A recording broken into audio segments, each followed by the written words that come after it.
Dear respected Thay, dear brothers and sisters, dear community, good morning.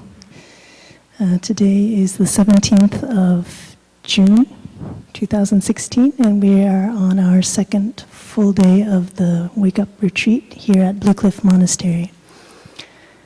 Do you remember the orientation when our sister gave the presentation about MB? Who here remembers that? Right, good. We still have vestiges of that orientation on the board.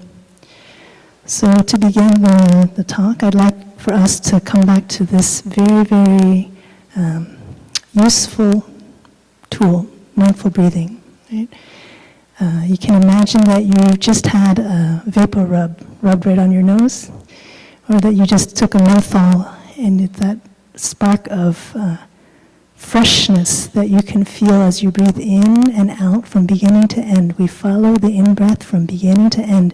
We feel the sharpness of the air coming through our nose, or we feel the expansion and the contraction of our chest or our belly from beginning to end.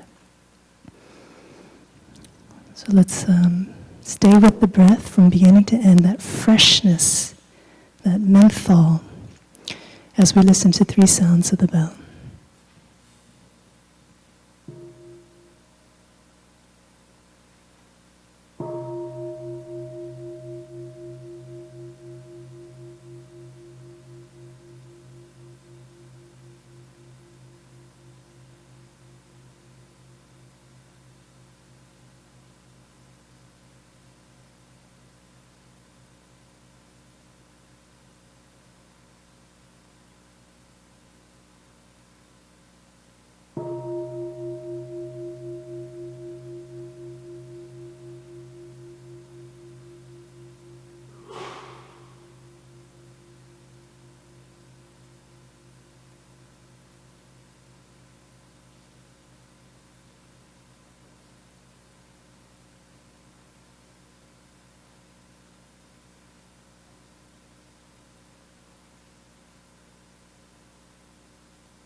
Dear community, now I'd like to invite you to imagine that the next breaths that you take are your very last breaths. The very next breath you take is the very last breath that you will take on this planet. Okay? So imagining that, how attentive would we be to our breath? We would savor that breath from moment to moment. So with the next sound of the bell, I'd like to have you follow that breath and really enjoy. Put everything aside, just follow the breath from moment to moment as if it were your last breath. And see how concentrated, how focused, how peaceful and attentive your mind will become when you just place your mind on your breath.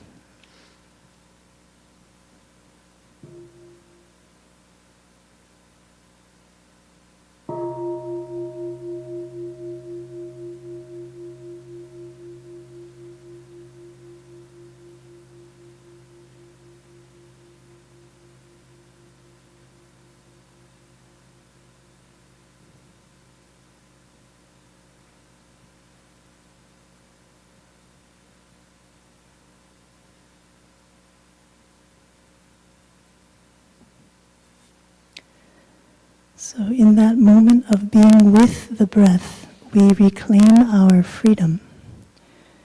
There may be thoughts or feelings or experiences that we've just had before stepping into the meditation hall.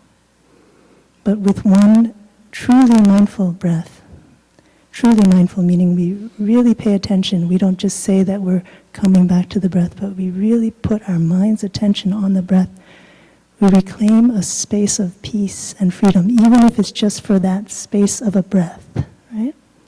So this is our practice. We continue to train our mind to come back to this anchor so that we can grow day by day our peace of mind. And when things come up, we know what we need to do. We need to go back to MB. Okay, so we're going to have a little fun. I'm just going to put some mnemonic devices up on the board. So, as you know, what we're about here in the monastery is being aware of the breath, being aware of the step. And there are many opportunities to concretely practice. We call them breathing opportunities. So one opportunity is when we have what I would call the O mind.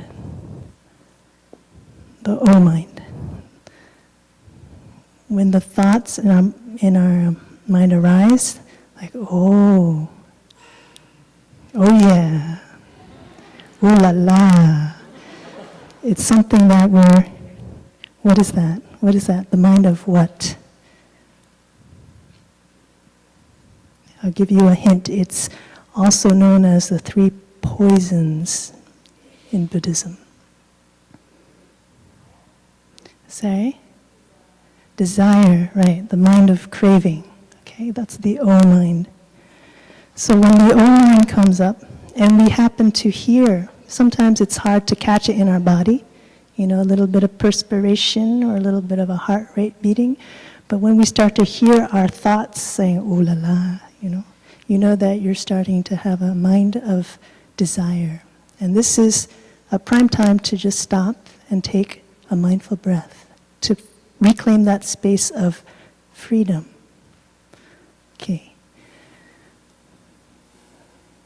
Okay, the next mind is the ik, you, ugh mind.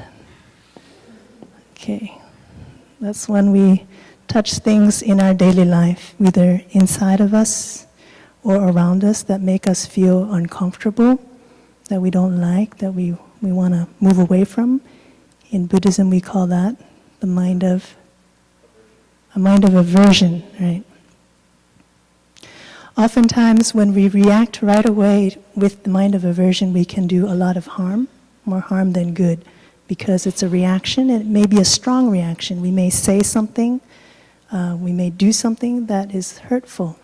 So again, we come back to mindful breathing.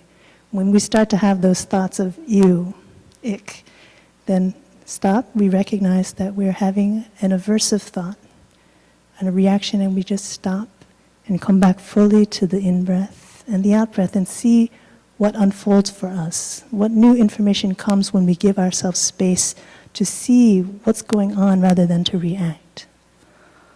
Okay. The third one I'm going to call the California. Is anyone here from California? Okay, so this is not a negative thing against California, but it just happened to be the acronym that came up. So I call this the California mind, CA. It's the mind of cloudedness, unclarity, confusion. Anyone know what that is? Delusion, right? So that's the mind of ignorance. And also, we don't talk of it as much, but it's also the mind of assumption.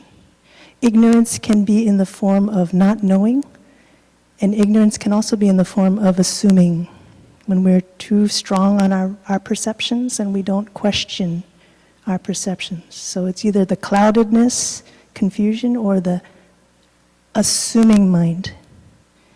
And when we start to feel uncertain and anxious from that feeling of uncertainty, when we start to posit truths, blanket statements, blanket truths, we know that this is also an opportunity to come back to our breath. Just stop the mind of ignorance. Give pause, give space for us to touch a holistic perspective. Okay. So these are the 3 poisons, and to that I'm going to add one other opportunity for us to practice mindful breathing. That's the ET mind. ET stands for extended thinking. This morning, as I was preparing for the talk, as I was lying down and I was preparing for the talk, my mind took me way off course. And I realized about probably over 5 minutes later that I wasn't even focused on the talk anymore, but my mind was thinking about all sorts of things. This is what we call a dispersed mind. We have something before us, we're attentive to something like an object of our meditation, but because of our habit, because of a lack of strength in our mindfulness, our mind begins to wander. It touches a thought, and then it runs after that thought. And oftentimes, extended thought leads us back to the habits of aversion and attraction, because you start to fantasize, you start to analyze, you start to judge. All the things that are going on in your head become a rut of your habits. So it's very unhelpful, actually, in our practice of mindfulness. So the second you see that you've become distracted, for example, when we're walking, and we realize that we've lost track of our footsteps, and the second we realize, oh, I've lost my feet, I've lost my breath. When we come back, then we take a breath, and we reclaim our sovereignty. It means we're not pushed and pulled by our habit of thinking anymore, but we become peaceful again, okay? So over and over again, we have this capacity to be mindful. It's just that we need to train ourselves, and we need to support one another to train in this way. Okay, so mindful breathing, very important.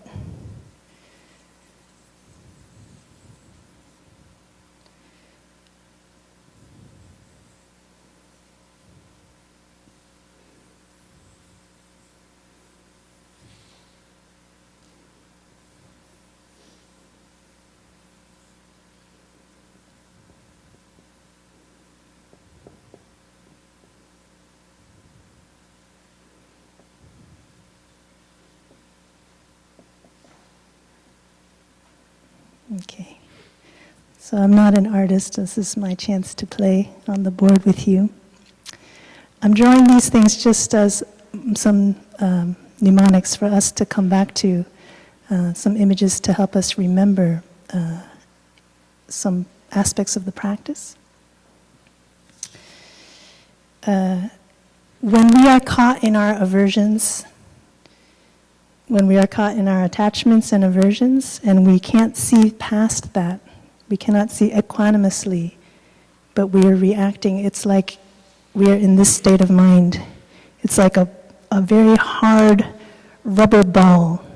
Have you ever seen rubber bands wrapped around? It's like a solid mass. Or you can think of like a beehive. It's a solid mass, and you cannot penetrate in. There's no space, there's no spaciousness, there's no freedom. Every time we have a chance to recognize that we are having this state of mind, that state of mind, and we come back to our breath, we breathe into it, we give space, we kind of let things unravel a little bit. So that hard ball, that hot and quick reaction, that stepping towards or stepping away or pushing away, we don't act on, but we give a little bit more space. So instead of that hard ball, we start to have more spaciousness, right? And as we continue to practice, more and more quickly we can come back to this so that our reactions may still be strong, but we can reclaim our peace of mind more quickly, so that instead of a whole week of mayhem, a whole week of angst, maybe it's just a few days, maybe it's just an hour, maybe it's just an argument, and then we can see through it, we can breathe through it. So this is our path, and eventually, as we continue to practice, with the spaciousness of not acting, we will arrive at a deeper insight into who we are, what the situation is, why the other person reacted that way. We will regain some freedom because we are not pushed and pulled by our anger or our sadness or our fear. And we have a concrete path of practice, so there's peace. Even if you're not peaceful right now like a blissful Buddha, knowing that you have a path to practice already gives us peace of mind. Okay? So here we learn, another way to look at it is we learn how to breathe life, literally breathe life into our afflictions of desire and attachment. We learn how to break free of the prison that we put ourselves in, we ourselves put ourselves in, of who we are, who we think we are, who other people expect us to be. This is all about how we deal with the messages that are coming our way from society, from the media, from our parents, from our peers. If we have stepped into the monastery for a retreat, we've already made big strides in our capacity to stop and listen to ourselves. Okay, so we're giving ourselves a chance to close some of our senses, not take too seriously all those external inputs that are coming our way from our parents, from society, from media, even from our best friends. And we give ourselves the chance to really listen to ourselves and to start to explore, who am I? Right? Like yesterday in our Brothers Dhamma talk, we learned about what is who we are, what comprises self. Maybe before we have had a very solid idea of who we are or who we should be. And it could be tied to a career. I should be a lawyer.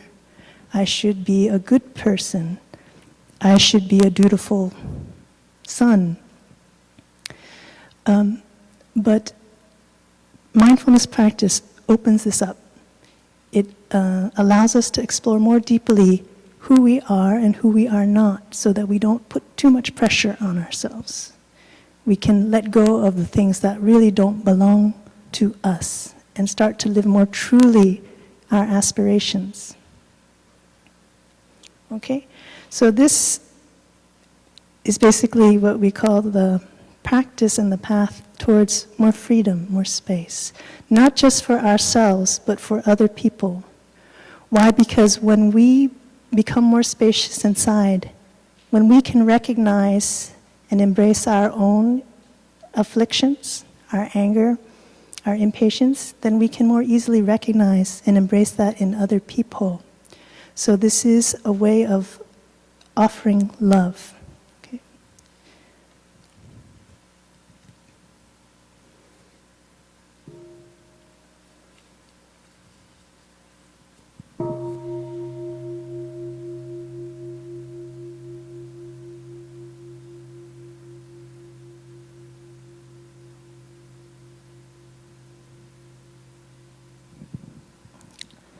I'd like to invite all of us to explore love.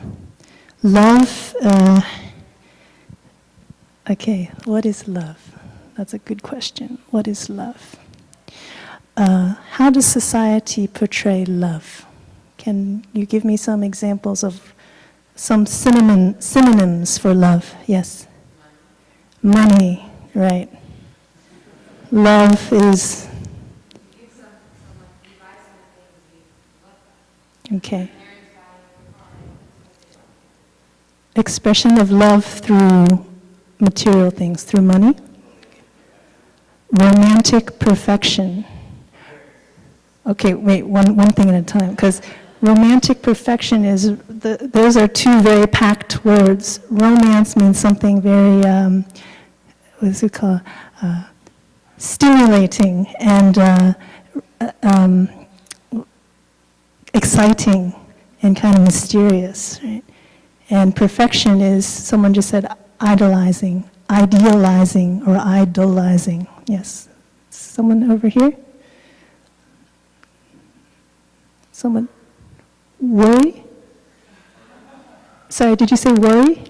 Oh, okay. Worry. So there's some grief in love, right? There's some angst in love. And we just need to turn on the radio to hear all about that. Anything else? Attachment, right? So attachment means, like, think of a scab. Think of a scab that is connected to your skin. So this is the negative side of love. Sorry? Belonging, feeling like you are a part of or are under the protection or care of someone else. Okay, one more. Sharing. Reliance, dependent, being dependent on someone. Yes? Acceptance? Acceptance, okay. So out of all of those examples that we've heard, I think acceptance is probably the one that is the most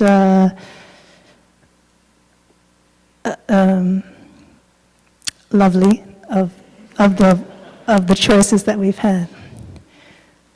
So we get these messages that love is about possession, right? Love is about grasping for something. Like if you fall in love, you're hoping to connect and be and maybe, what's it called when you grasp onto someone? Possess, yeah, when you possess someone else. And whether it's you're attracted to their money, or you're attracted to their looks, or even to their talents, or even to their virtues, these are all things that you're grasping for in someone else. And this kind of love, as our friend pointed out, can lead, and most of the time does lead, to a lot of ups and downs, a lot of grasping, attachment, and a lot of grief, because what you try to grasp, there's a suffering when you lose it, as we inevitably change. We change, our object of love changes. So there's a lot of suffering behind this kind of love. We look at Disney movies, and we can see the way that they depict love. So many stories about princes and princesses and being starstruck, being swept off your feet. And it's markedly different from what we're about to share with you about true love in the realm of mindfulness practice. So out there, love is about losing yourself, about surrendering yourself to someone or something, some situation, and being in a state of bliss in that way. But as you look more deeply into this conventional way of looking at things, you can see there's a lot of suffering embedded in that type of perspective. And yet, this is something that all of us are searching for. We keep saying we're searching for love. But this is our chance now in this retreat to explore really what true love is and how we can actively nurture, maintain, and grow our capacity to love. Okay?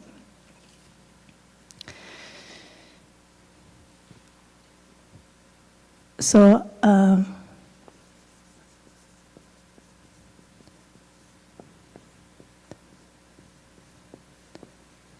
right off the bat, we see there is a very big difference between worldly, conventional norms of grasping and gaining, a trophy husband, a trophy wife, a trophy boyfriend or girlfriend or partner. Very different from mindfulness practice and the direction, the peace and the stability that it leads us towards, which is love as an offering of the heart. Okay, so let's kind of wrap our minds around that. Let's take that on as let's assume, because this is something that we all have to experience for ourselves, but I'm asking for you just to assume this as the baseline truth.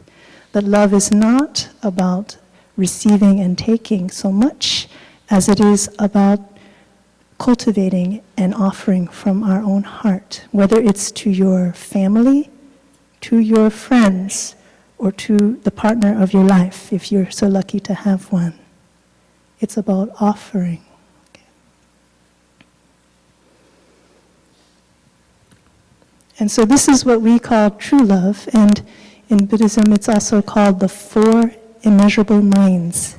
Immeasurable because we can always practice to expand our capacity to love along these aspects, the 4 elements of true love, and also because the more we practice, the more expansive our mind becomes, the more inclusive our mind becomes.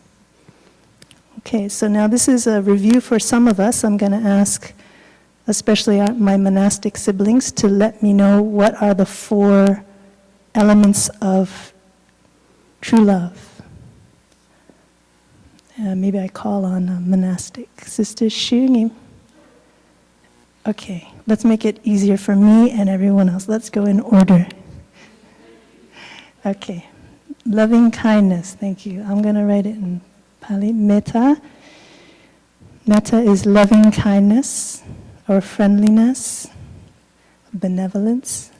Sister Sr The Nghiem, what's the second one? Compassion, okay. Karuna, compassion. It means the capacity and the intention and the practice of relieving suffering. Like this morning, we had a friend who was lost for a bit, and one of our sisters gave rise to the heart of compassion and got a car and went out to look for him, afraid that he was lost somewhere on the road. Okay. The third one is brother. Let's see, brother Khoi. Brother Phep Khoi. What's the third one? Joy, right. Joy.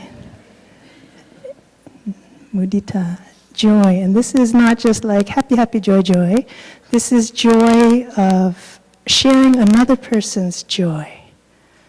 So in karuna, compassion, it means we step into someone else's shoes. We feel the suffering of that lost soul somewhere in the woods, and we want to go find him because we don't want him to be hungry and miss lunch or the Dhamma talk, which is so wonderful.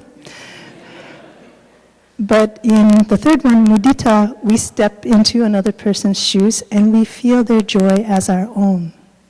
And it's actually a very beautiful practice because it helps us practice to protect our mind from afflictions like jealousy, like complexes. We'll go into that a little bit more.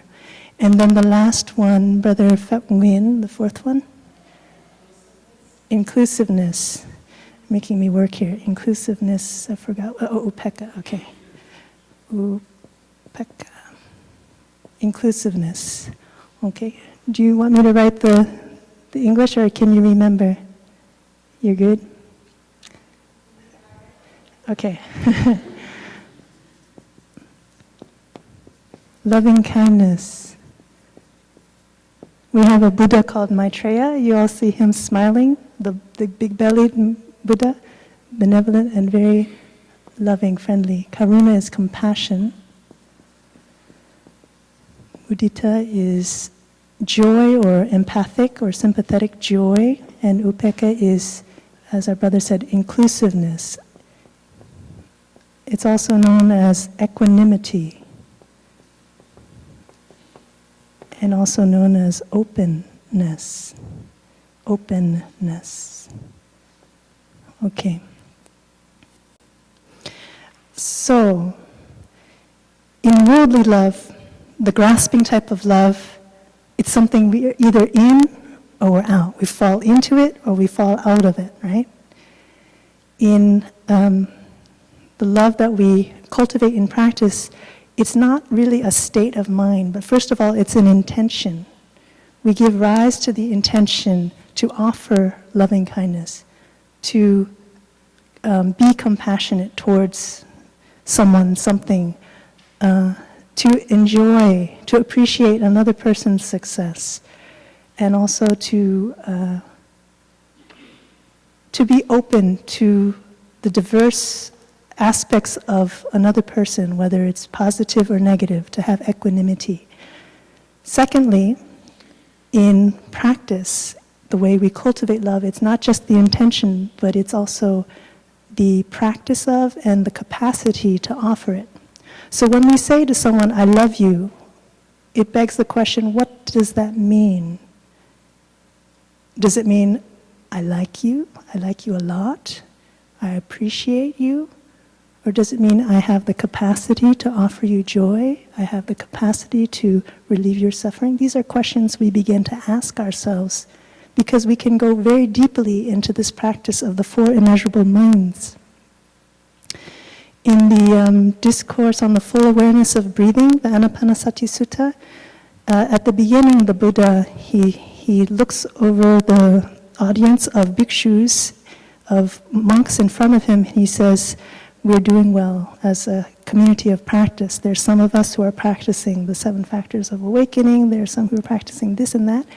There's some who practice loving kindness, just as a practice in and of itself. There's some who are practicing compassion. There's some who are practicing mudita, and some who are practicing upekkha. So each one of this is, each one of these elements is something to explore deeply in and of itself. Okay. We only have an hour, so I'm going to move through this as an introduction and invite you in your Dharma sharings to look more deeply at your own relationship with love and how you may or may not be practicing some of these aspects. Okay, so intention is one, the actual practice is the other, and lastly, the capacity to do so is the third aspect of the 4 immeasurable minds.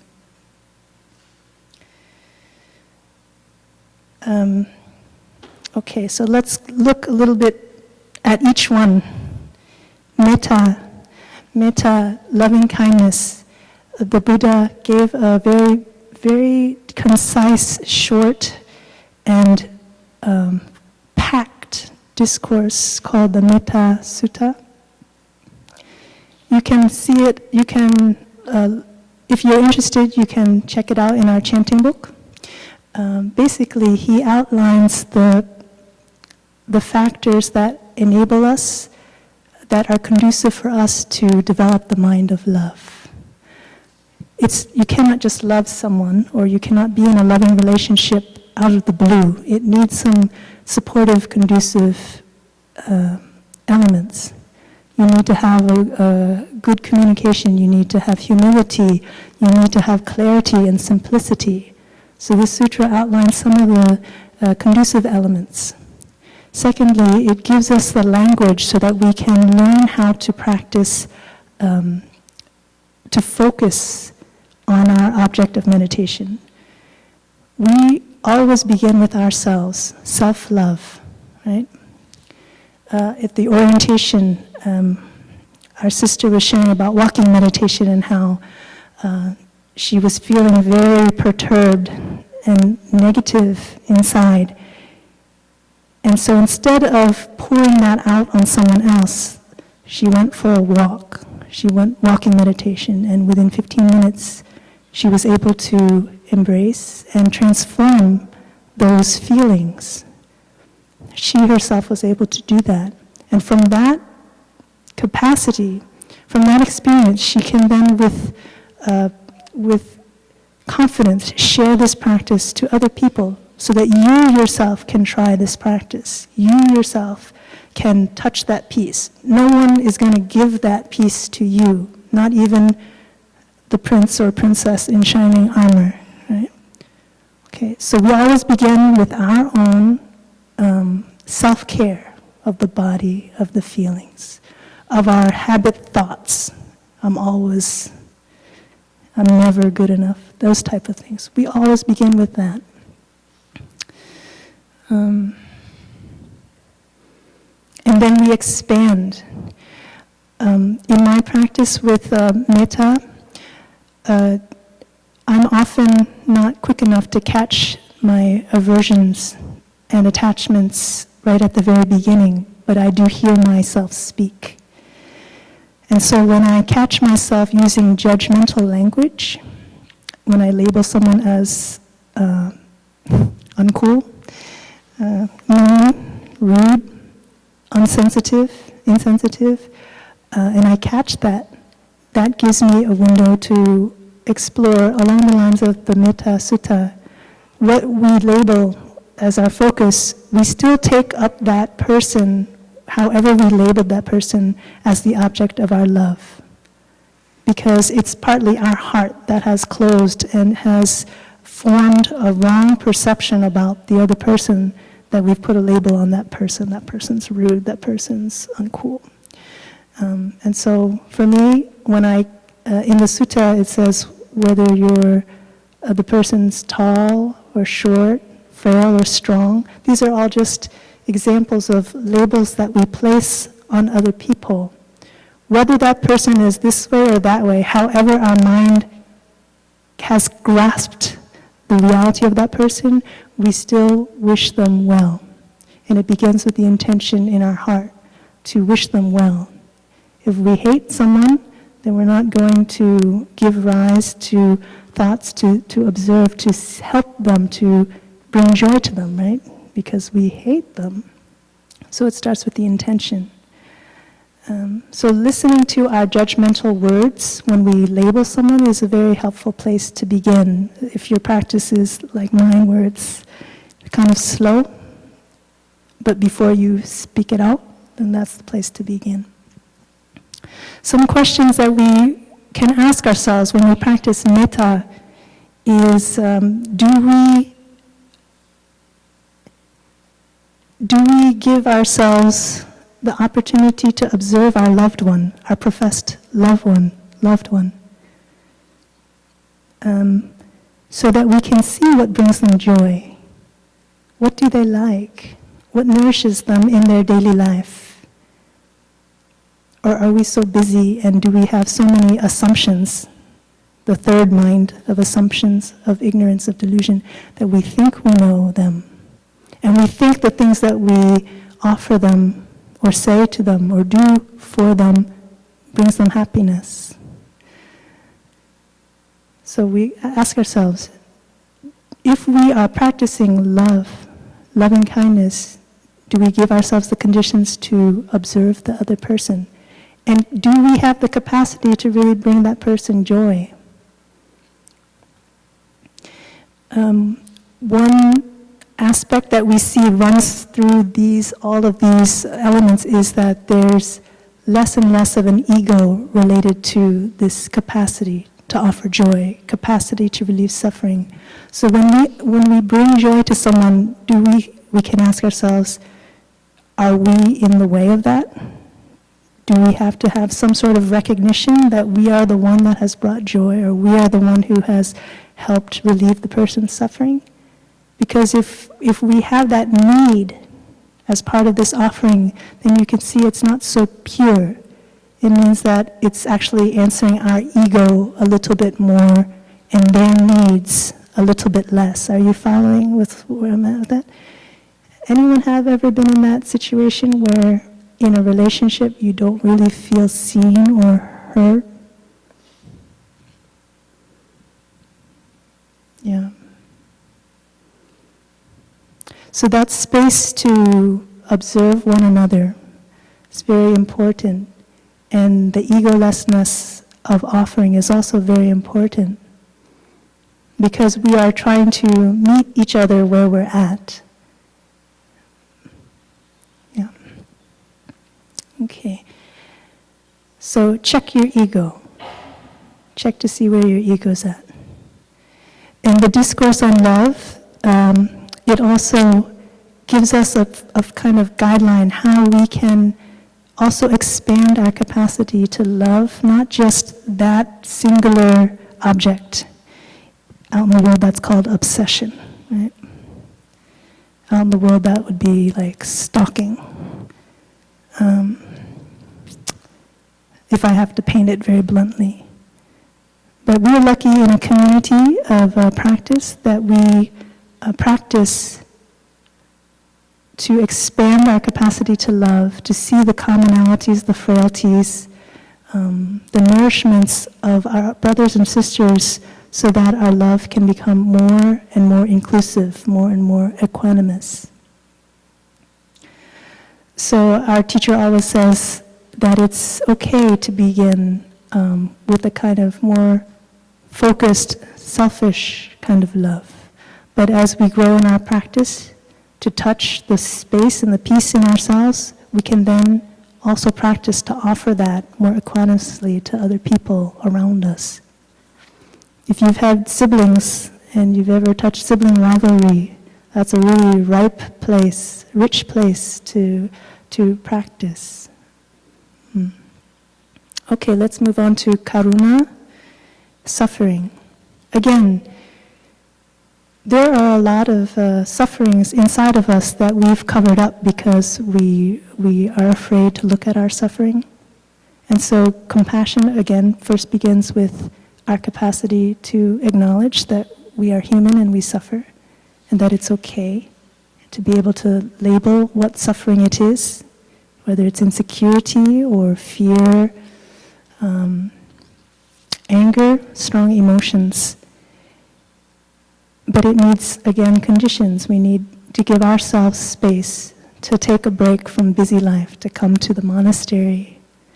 We need to give ourselves time to sit and just reflect on what's going on in our body and our mind.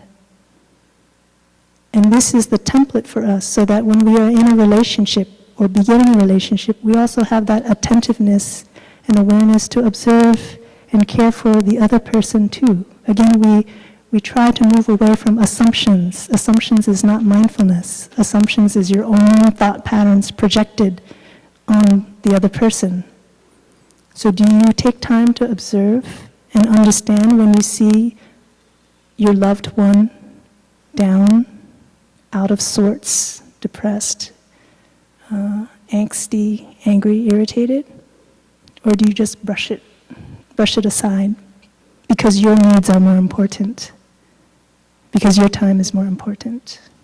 Questions for us to ask. This is a concrete practice of compassion. How do we practice to be more compassionate? First, we have to see what the other person's suffering is. Otherwise, whatever we try to do to help completely misses the mark, right? And that's not true love, that's not true compassion. Are you someone who causes more suffering to your loved one? That's a big telltale sign that something needs to be recalibrated in your approach to your loved one. Sometimes, if we look deeply, we will see that it's not by offering something or saying something, but it's actually not doing something, not saying something that is actually helpful for the other person. Just recently, I realized after some interactions with my siblings that my desire to share my input, my view, was not helpful. It was, you could say it did the opposite. So I realized that that was a very wrong perception on my part, that my input would have helped the situation. And had I had the space to look more deeply, I would have just refrained from saying and just given space for the situation to unfold and for the person to see more clearly for themselves what their truth was. So reframing can also be a gift to offer or to relieve the other person's suffering. It's not always giving something. Okay. Next we have joy. Remember, we're stepping into someone else's shoes to touch their joy. Our society is very competitive from young age to adulthood. There's a tendency to push us to compete and compare socially, as well as in the academic field, as well as in our career ladder. Probably any arena, even child-rearing, parents and friends together, they compete to raise their children in the most successful way. So in any realm, you can probably taste this taint of competition, of comparison. This is in the opposite direction of mudita. Mudita means we actively give rise to a heart of joy when we see someone else doing well, whether we can do what they do or not. When they're successful, we touch a success in ourselves and we're happy for them. It's harder to do than you would think. It's just because we've been so habituated to see the other person as disconnected from us, as a competitor. Friends hanging around with one another, becoming competitors in a social way, right?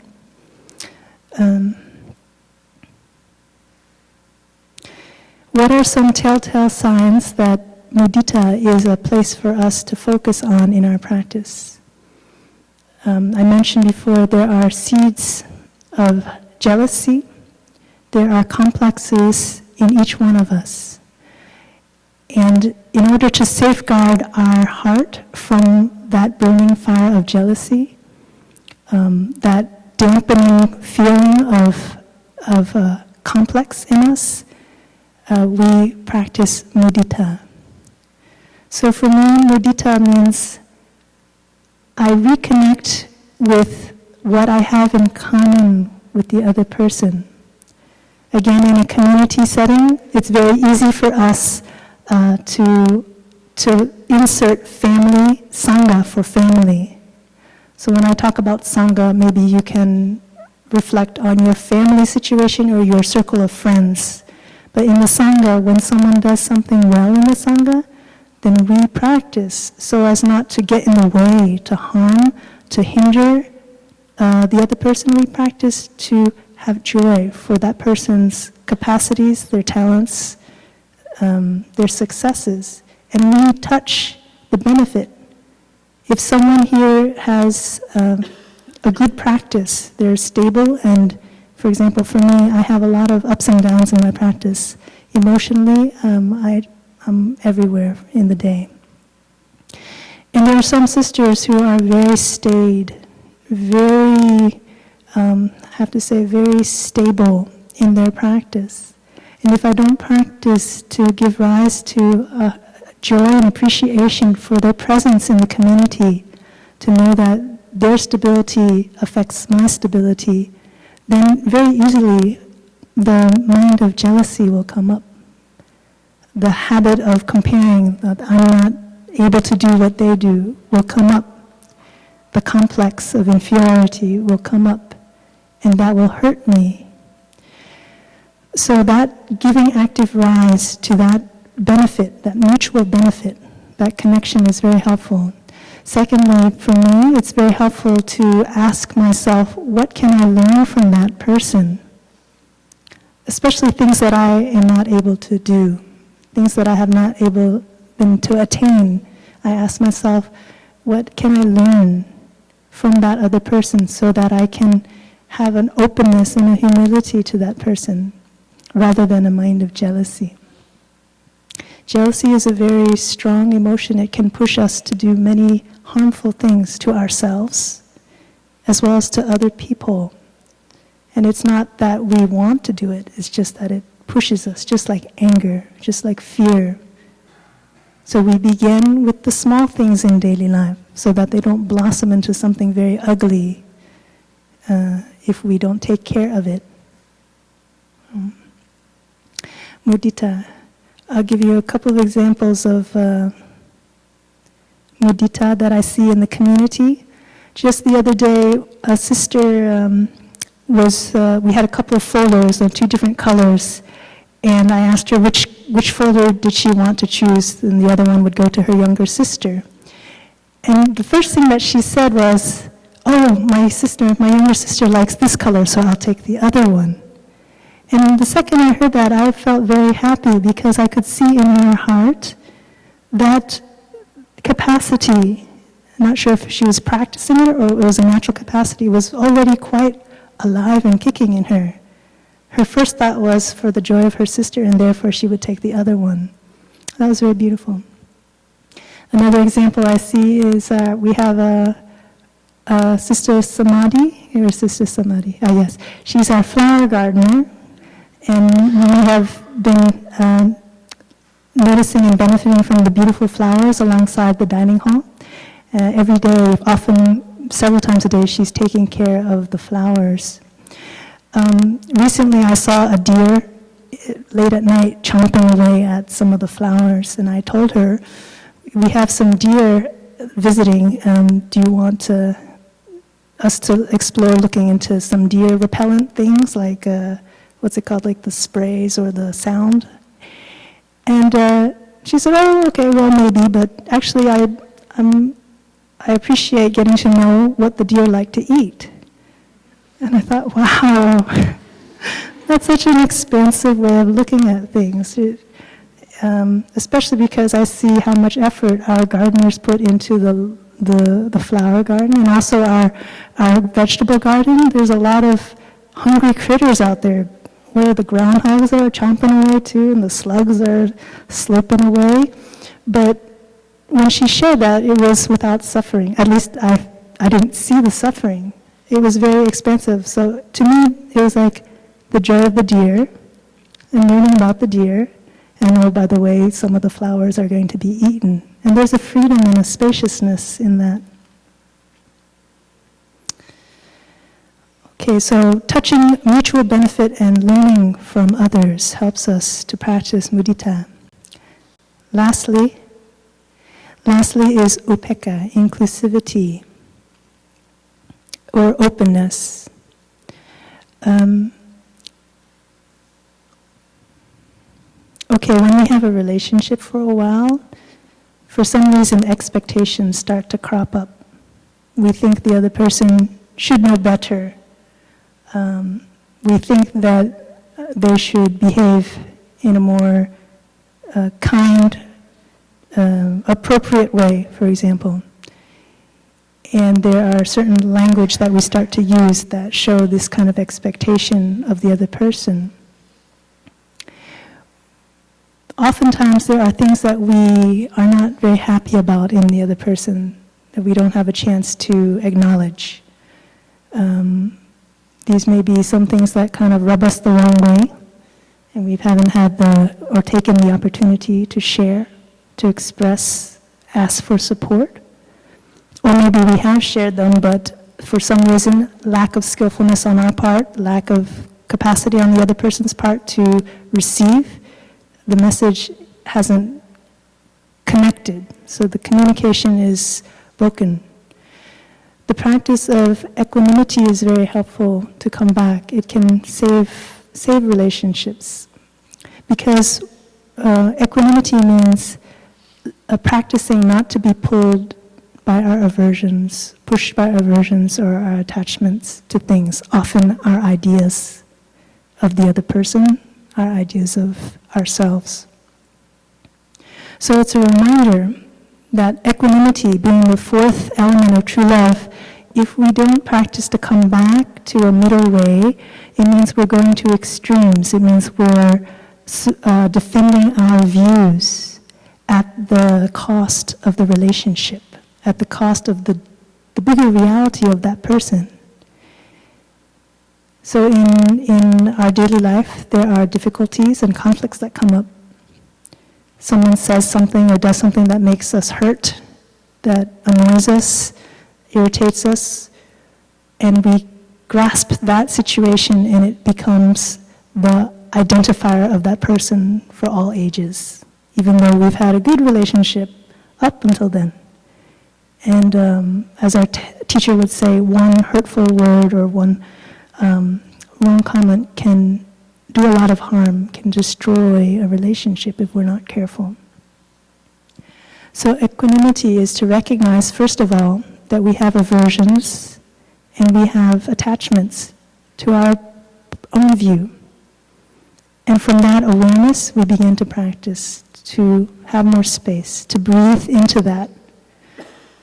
I expected this of you, to breathe into that, and to practice to let go of that idea, let go of that expectation. So when we have equanimity, it naturally opens us to an open inquiry into life, right? The theme of this retreat is belonging and inclusivity, right? How to cultivate those two. And they go together. Without a sense of self-acceptance, of belonging in our own body, in our own mind, in our own sphere, it's hard to open our heart to include other people. But there are ways of belonging that are exclusive. The image of the hermit crab comes to mind. The hermit crab will find its own shell and that's it. It's safe, ensconced in its shell. It's not very inclusive. There's no space for inclusion anyway, right? Another example of exclusive belonging is the country club. That's just open for certain people. That's just open for people of a certain financial status. For certain people who live in a certain area, for example. That's a kind of exclusive belonging. And the four immeasurables are not guiding us to that kind of belonging. It's guiding us to be more open, more free from our own perceptions so that we can learn more, support more the world around us.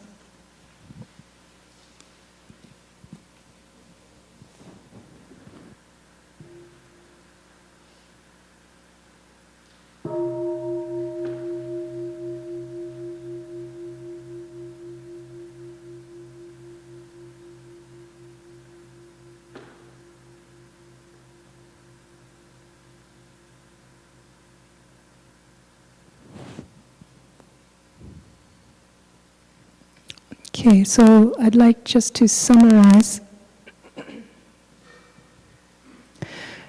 Grasping love, the grasp and gain and loss and suffering of worldly love is in stark contrast to the four immeasurable minds, what we call true love. And you don't need to live as a monastic to bring these elements into your own life to make a love a living, breathing practice for you. It's not something bestowed on you. It's not a gift that we receive, but it's a presence of mind that we offer to other people, to others. So where if we take the first approach of grasping, of wanting, desiring, we will suffer. But if we approach love and we endeavor to cultivate love in this inclusive way, then it will bring to us day by day more spaciousness. Why? Because we learn to let go of the things that we habitually have thought were happiness for only ourselves. We learn to look outside of ourselves to be more aware of the other person's needs, their joys as well as their sufferings. So there's more space. It gives us more openness because we have that heart, that mind to inquire about the world. Why is there suffering in this corner of the world? Why is it so different of an experience for me over here, whereas over there there's a lot of suffering? One of the most painful experiences I remember in high school was in a forum where we were sharing about our different experiences. One of the it's in high school, what's it called? Underclassmen shared her suffering. And immediately after that sharing, one of the seniors, who I might add was in a very different social status, negated her experience. Not outright, but she said, well, I never experienced that, so it can't be. That was very painful because I understood where the other person was sharing from, and to hear that type of shutdown just because that person didn't personally experience that suffering was very painful. So we, as engaged practitioners of mindfulness, we know we're not doing it just for ourselves. It asks us to reflect, how do we engage with other people's sufferings in the spirit of the four immeasurable minds. Just because it's not in our immediate realm of experience, do we have an openness, an equanimity?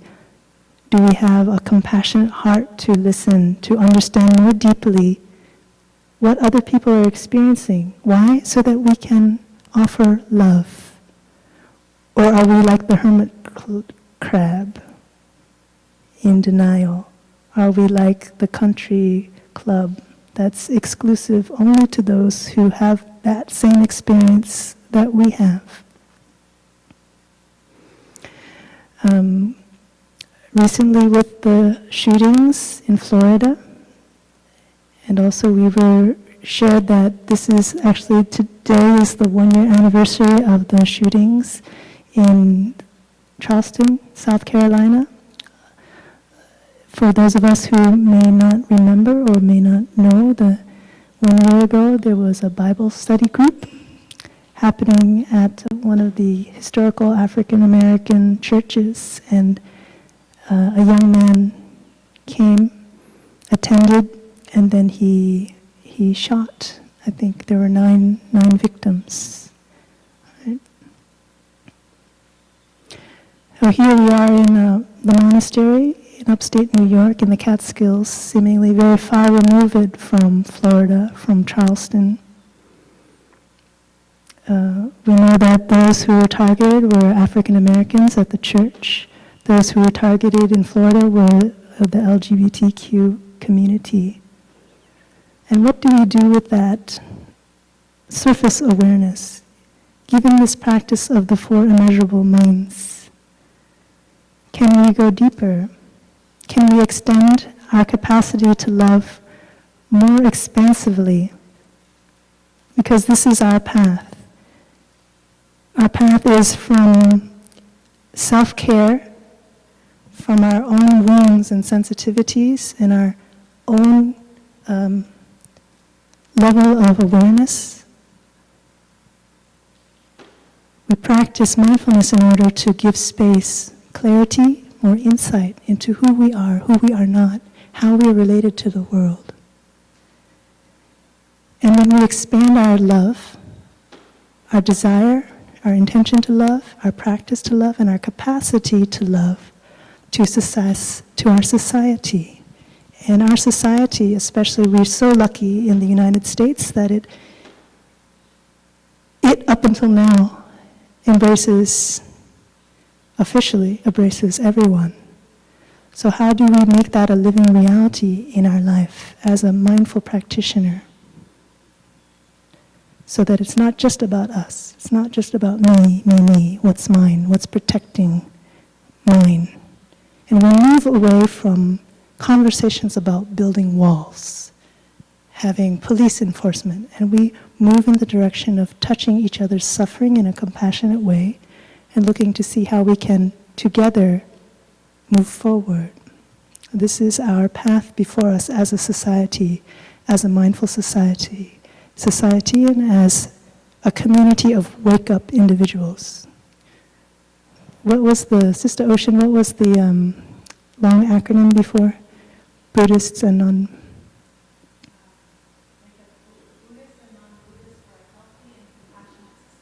Buddhists and non-Buddhists for a healthy and compassionate society. Waking up to what is the question we ask ourselves. And where do we stop? The immeasurable minds lead us all the way, all the way. So this is our invitation, it's also our challenge in the practice, to continue to open our hearts to one another. Thank you for your listening, and I'd like you to come back and touch MB. Last mnemonic, the rubber ball. When you feel that tightness of your aversions, your attachments, your ignorance, drop the ball, go and fall. That's my mnemonic for you. Drop your connection with that and come back fully to the breath. Break that connection and come back to your stability and peace of mind.